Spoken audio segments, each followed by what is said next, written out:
अल्लाह ताला का वैसे एक बड़ा एहसान है हम पे कि हम चीज़ें भूल जाते हैं। ये बुरी बात नहीं है, ये एक एहसान है, वरना आपकी ज़िंदगी में आया हुआ एक गम आपको मारने के लिए काफ़ी था। ये तो शुक्र है दिन गुजरते हैं हम बात की इंटेंसिटी को भूल जाते हैं। एग्जामिनेशन पॉइंट ऑफ व्यू से, चाहे स्कूल की तैयारी कर रहे हो, चाहे एंट्री टेस्ट की कर रहे हो, चाहे CSS की कर रहे हो, ये टेक्निक हर जगह काम आए। रॉबिन्सन उसका नाम, 1946 के अंदर उसने एक किताब लिखी अफेक्टिव स्टडी।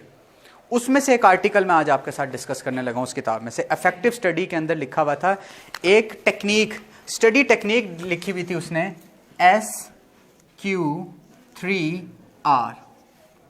ये हम डिस्कस करेंगे आज। ये हम एक ऐसी टेक्निक आज सीखने लगे हैं कि अगर हम इस टेक्निक को सीख गए, इस टेक्निक की मदद से जब भी हम पढ़ेंगे तो हमारे रिजल्ट बहुत ज़्यादा इंप्रूव हो जाएंगे। ये जो जितने प्रॉब्लम मैंने अभी आपके साथ डिस्कस किए थे, पेपर में बैठ के चीज़ें याद नहीं आती, समझ नहीं आता, ये क्वेश्चन उसने पूछा क्या इसमें लिखूं क्या, बाज़-औक़ात ये पता है मुझे सारे आर्टिकल, सारे थ्योरी के टॉपिक आते हैं, लेकिन जो ये पूछ रहा है मैं लिखूं क्या, इसमें कौन सा टॉपिक बना के लिखूं इसमें से। इन सारे क्वेश्चंस के आंसर जितने भी बेटा मैंने क्लास के शुरू में, अभी सेमिनार के शुरू में ये बातें की हैं, वो सारे आंसर अब मैं इसमें देने लगा। सबसे पहला ये SQ3R का मतलब क्या, S, अभी मैं बताता हूँ, Q3R का मतलब है R 3 दफा लिखना है। पहली मिस्ट्री तो खत्म हो गई ना, SQ3R का मतलब क्या है, SQ3। सबसे पहला S जो है, इट स्टैंड फॉर सर्वे। मैंने S के सामने अभी क्या लिखा था, S फॉर सर्वे। ये सर्वे क्या है, याद करें कल मैंने आपके साथ एक छोटी सी एक्टिविटी करवाई थी जब हम चैप्टर नंबर 8 वेव पढ़ रहे थे। तो मैंने कहा था बेटा हमने कोई चीज़ नहीं पढ़नी, सिर्फ ना पेजेस को पलटना है, इस चैप्टर की तस्वीरें देखनी है, इस चैप्टर की हेडिंग्स पढ़नी है और सब हेडिंग्स पढ़नी है कि अच्छा आखिर हम इस चैप्टर में पढ़ेंगे क्या क्या। इस चीज़ को उस बंदे ने नाम दिया था सर्वे। किसका नाम दिया था, S फॉर सर्वे, के सबसे पहले अपने चैप्टर का सर्वे करो। और ये सर्वे 3 मिनट से ज़्यादा का नहीं होना चाहिए। कल याद है जब मैंने एक्टिविटी के लिए टाइम का मैंने कहा था जल्दी जल्दी, डेप्थ में नहीं पढ़ने बैठना, नो नो नो, 2 से 3, कितना भी बड़ा चैप्टर क्यों ना हो, या 2 मिनट में, या ये पहला 3 मिनट का स्टेप सबको समझ आ गया। जब भी बेटा किसी भी, मैथ फिजिक्स को छोड़ो मेरे सब्जेक्ट, आप कोई और सब्जेक्ट भी पढ़ रहे हो, एग्जामिनेशन पॉइंट ऑफ व्यू से, चाहे स्कूल की तैयारी कर रहे हो, चाहे एंट्री टेस्ट की कर रहे हो, चाहे CSS की कर रहे हो, ये टेक्निक हर जगह काम आए। पहले सोचो एग्जामिनेशन पॉइंट ऑफ व्यू से, सबसे पहले सर्वे करना है मैंने चैप्टर का। 2 मिनट के अंदर मैं सब कुछ गो थ्रू कर लूँ कि अच्छा ओके क्या क्या आने वाला है। उससे एक मोटा मोटा आइडिया हो जाता है कि नहीं कि ये चैप्टर किससे रिलेटेड है। ये जनरल फिजिक्स है, ये थर्मल फिजिक्स है, ये ऑप्टिक्स है, ये वेव है, ये क्या बात करने लगा, आइडिया हो जाएगा। लो जी, सब मैं उम्मीद करूं पूरी क्लास को सर्वे समझ आ गया। बेटा दूसरा part, Q for question. Q for, बड़ी प्यारी टेक्निक है ये। उसने कहा आप अपना चैप्टर पढ़ने से पहले, जब सर्वे का काम खत्म हो जाए ना, तो सबसे पहले उस चैप्टर के क्वेश्चन पढ़ लो।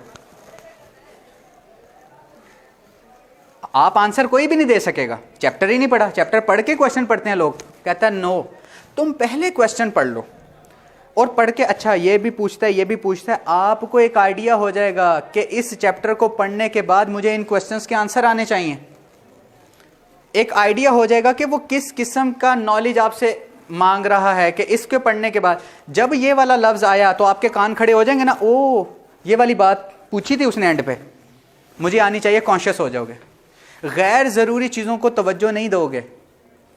थ्योरी में पढ़ते पढ़ते पढ़ते आया। अब मिसाल के तौर पे आपने पढ़ा कि हाइजेंस प्रिंसिपल था, उसने ये कब किस साल ये बात प्रिंसिपल लॉन्च किया था, उस वक्त तो तुम्हें नहीं आता, लेकिन जब आर्टिकल पढ़ते पढ़ते आएगा कि 1980 या फलां, तो फौरी हाँ ये उसने पूछा था, इसका मतलब ये बात इंपॉर्टेंट है, ये पता होनी चाहिए। कुछ बातें मैं समझा पा रहा हूँ आपको।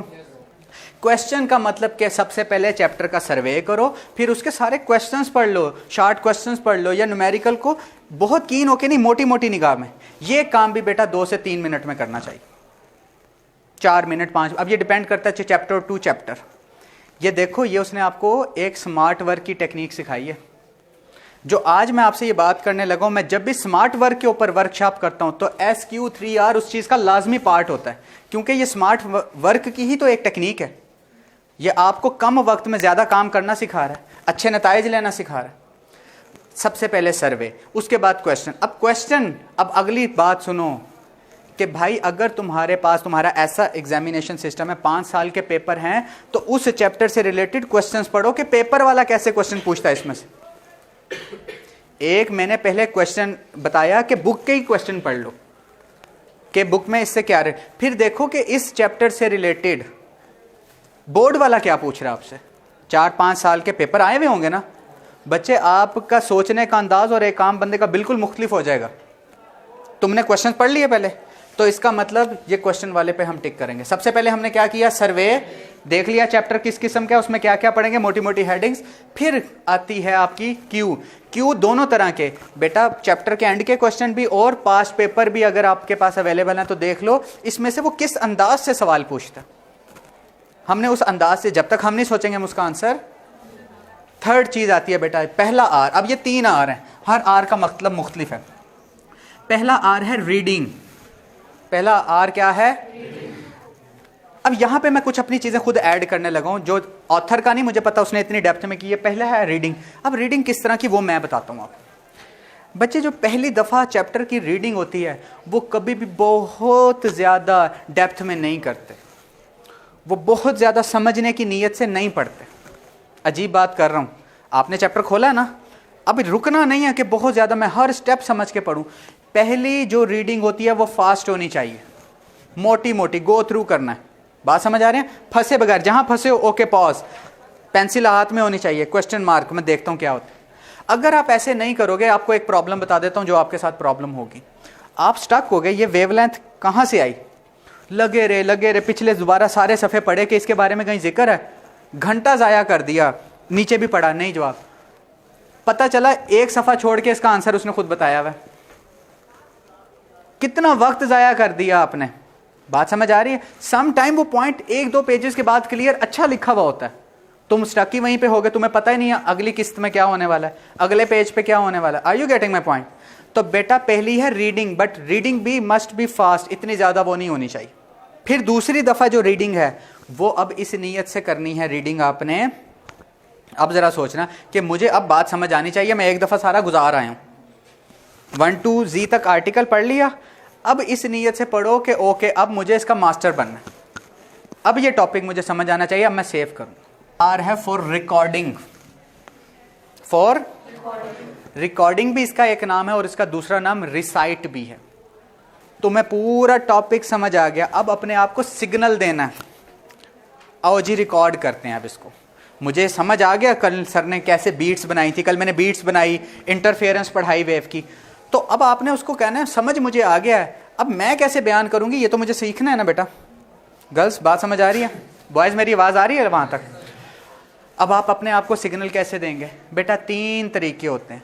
जितनी ज़्यादा आप अपने माइंड को सेंसेस इन्वॉल्व करते जाओगे, चीज़ उतनी ज़्यादा स्ट्रांगली आपके मेमोरी में स्टोर होती रहेगी। आपने सिर्फ आंखों से देखा है तो सिर्फ आईज का सेंस आपके माइंड को सिग्नल दे रहा है ना। आपकी बॉडी का सिर्फ एक सेंस यूज हुआ, आंखें, आपने देख रहे हैं, खामोश बैठे में, आपकी मेमोरी के ऊपर इसका कम असर डालेगा।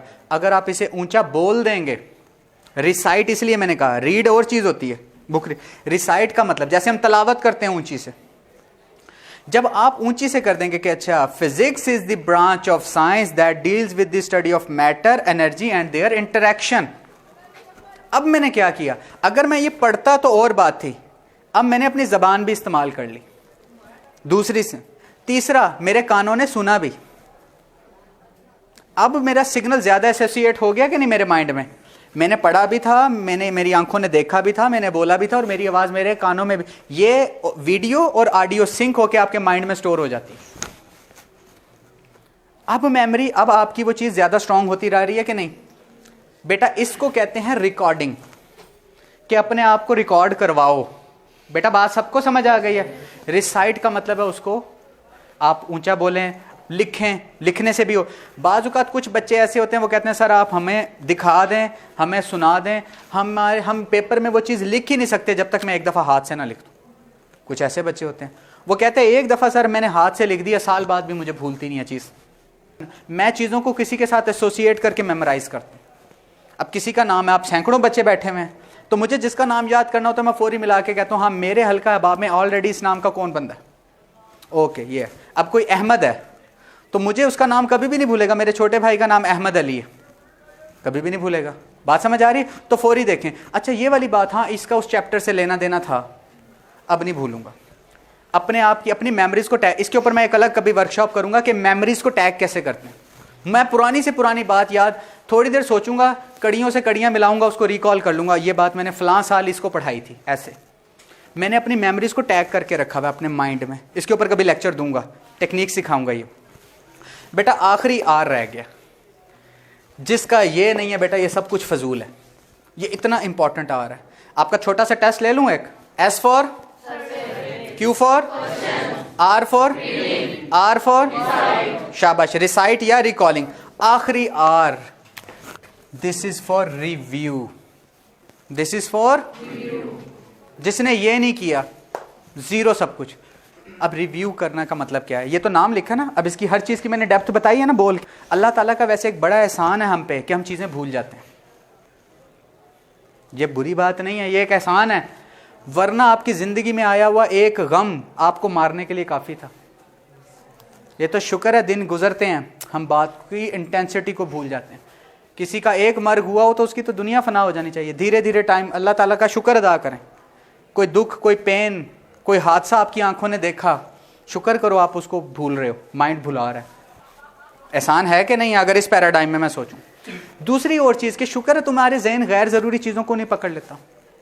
आज जब तुम इस इदारे में आ रहे थे, घर से चले, कितनी गाड़ियां तुम्हारे पास से गुजरी? यस गुजरी, शुक्र है तुम्हें याद नहीं। गैर ज़रूरी डाटा है ना, बात समझ आ रही है? लेकिन अपने माइंड को अगर एक खास सिग्नल दे दें तो वो इस तरह का गैर ज़रूरी डाटा भी सेव करने लग जाता है। अब तीसरे आर की तरफ आता हूं कि आपने रिव्यू कैसे करना है। माइंड को बताना होता है, माइंड को तो चल रहा है, अब जैसे रिकॉर्डर का बटन ऑन है, रिकॉर्ड हो रहा है, हर अच्छी बुरी चीज़ रिकॉर्ड हो रही है। जो काम की चीज़ थी इसको रिकॉल करना पड़ेगा। अगर मैं थोड़ा सा अभी जहन में डालूँ ना कि फ़लाँ शख्स, वो जो गाड़ी में से जिसने रैपर फेंका था आज, सोचो उस गाड़ी का कलर क्या था, अभी तक तुम्हारे लिए गैर ज़रूरी चीज़ थी। थोड़ा सा जोर डालोगे तो हाँ वो शख्स ने, सर रेड कलर की गाड़ी थी उसकी। Are you getting my point? Signal दिया माइंड को, उसने अभी करीब की इंफॉर्मेशन थी उसमें ढूंढ के निकाल दिया, हालांकि गैर ज़रूरी चीज़ थी। बेटा रिव्यू का मतलब ये होता है कि माइंड को कहना होता है, वो जो मैंने तुझे रिकॉर्डिंग नहीं करवाई थी ज़रा सुना तो। रिव्यू 24 घंटे के अंदर करना होता है, इसकी रिसर्च है। रिव्यू के अंदर जो पहला स्टेप होता है वो होता है 24 घंटे के अंदर अंदर। इसलिए मैंने तुमसे उस दिन अहद, कमिटमेंट करवाई थी, एक वादा लिया था कि मुझसे वादा करो, एक हलफ लिया था कि हम जाके आपका पढ़ाया हुआ सिर्फ 20 मिनट पढ़ेंगे डेली, याद है?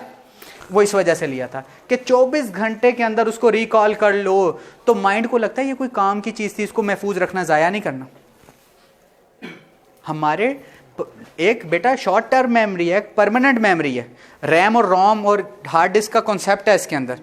सिस्टम ऑफ हुआ, शट डाउन किया तो कई चीज़ें वैनिश हो जाती हैं ना, जो हार्ड डिस्क में ना पड़ी हों। आपने 24 घंटे सोने से पहले अगर उसको रिकॉल नहीं करवाया, सोए, तो वो 70-80% वॉश हो जाती है। तो 24 घंटे सोने से पहले अपने माइंड को कहा करो, हाँ वो बड़ी इंपॉर्टेंट चीज़ है। माइंड को सिग्नल चाहिए, वो कर देगा। तुमने सिर्फ उससे सिग्नल, तुम्हें न्यूरो लिंग्विस्टिक प्रोग्रामिंग नहीं आती, NLP। मैंने जब NLP सीखी थी मेरी लाइफ आसान हो गई। यकीन करें मेरे MSc में टॉप करने में सबसे बड़ा हाथ इस टेक्निक का था। मैं ये टेक्निक यूज़ कर रहा था, मुझे पता नहीं था कि इसका कोई नाम भी है। जब मैंने अब पढ़ी तो मैंने कहा ये तो मैं कर रहा था। बात समझ आ रही है? पता नहीं था, इससे मिलती हुई जुलती चीज़ें कर रहा था। तो अपने माइंड को कंट्रोल कैसे करेंगे? 24 घंटे से पहले उसे रिकॉल करेंगे। सर से मैं आज मैंने आपको अभी टॉपिक पढ़ाना है, इसके बाद स्टेशनरी वेव। तो बेटा घर जाके कहेंगे, अच्छा बात सर ने शुरू कहाँ से की थी? यूं यूं यूं यूं, उसको सिग्नल दे दिया। अच्छा उसके जहन में ये कोई अहम चीज़ है, लेकिन कुछ देर के लिए आप किसी का फ़ोन नंबर रिकॉर्ड लेते हैं, थोड़ी देर आपका माइंड याद रखता है। आप ना लिखें, अभी मुझे लिख के सुना भी दें, कल नहीं याद होगा फ़ोन नंबर, क्योंकि माइंड को लगा इसको थोड़ी देर के लिए स्टोर करना है, फिर वैनिश। यस और नो? बेटा जब आपका ये स्टेप हो जाए 24 घंटे के अंदर अंदर, फिर दूसरा स्टेप बड़ा इंपॉर्टेंट है। इसको 1 हफ्ते के बाद सिग्नल देना होता है, पूरा 1 हफ्ता गुजरने के बाद, सर ने पिछले हफ्ते क्या पढ़ाया था? माइंड को कहना पड़ेगा। माइंड आपका ट्यून हो जाएगा, ओ यार ये तो पुरानी पुरानी बातें मुझसे पूछने लग गया। माइंड को आज तक आदत नहीं थी कि तुम मुझसे पुरानी बातें पूछ रहे हो। यही तो बात है कि बच्चे पेपर वाले दिन बैठ के बिल्कुल ब्लैंक हो जाते हैं, क्योंकि उस दिन वो अपने दिमाग से, अपने माइंड से वो चाह रहे होते हैं जिसकी प्रैक्टिस नहीं करवाई। मैं तुम्हें तैरना ना सिखाऊं, जाके पानी में धक्का दे दूं, उम्मीद करूं तुम तैर लोगे? तुमने सीखा ही नहीं। पेपर वाले दिन बच्चे और बच्चियां ये क्यों ब्लैंक हो रहे हैं? सर मुझे समझ ही नहीं आ रही थी। ओ भाई, तुम उससे वो डिमांड कर रहे हो जिसकी प्रैक्टिस नहीं करवाई। क्या तुमने उसे उस दिन पूछा था? 1 साल बाद की तुम बात पूछ रहे हो, उसे प्रैक्टिस करवाई थी 24 घंटे के अंदर? अगला स्टेप होता है स्टेप नंबर 2, बेटा 1 वीक के बाद उससे पूछना कि पिछले वीक्स क्या क्या मैंने पढ़ा था, मुझे बता। अगर कहीं पे भूल रहे हो उसको रिकॉल कर दो, वो फौरी उसको स्टोर कर देगा कि भाई ये। फिर 3rd स्टेप होता है 1 महीने के बाद। अब बात समझ आई है? बच्चे ये स्टेप जिसके हो जाएं, वो आपकी ऐसी परमानेंट मेमोरी में सेव कर देगा कि आपको 5 साल बाद भी उससे पूछोगे ना कि रिपल टैंक क्या है, वो बताएगा तुम्हें। तुम्हारा माइंड बताएगा कि भाई ये सवाल इसने मुझसे जिंदगी में पहले भी 3 दफा पूछ चुका है। एक 24 घंटे के अंदर पूछा था, एक इसने 1 हफ्ते बाद पूछा था, एक इसने 1 महीने बाद भी पूछा था। ये कोई बड़ी ही खास चीज है इसकी नजर में कि आप सब कुछ कर रहे हो, आपको ये आर का ना पता हो। सारी मैंने जाया है कि नहीं? आपने रीडिंग भी की, सर्वे भी किया, पास्ट पेपर भी पढ़े, रिकॉल भी किया, लिखा भी, लेकिन ओ आखिरी आर भूल गए, अपने आप को रिकॉल करवाना भूल गए। आर फॉर रिव्यू भी रिकॉल भी कहते हैं। ओके जी, टेस्ट ले लूं छोटा सा? Are you ready? क्या SQ3R का मतलब पता है आपको? ओके जी, SQ3R, पहला S, दूसरा Q, R फॉर रिकॉल या रिव्यू। इसको हर सब्जेक्ट पे लगाएं। अल्लाह ताला ने चाहा तो इंशाल्लाह इससे फायदा होगा।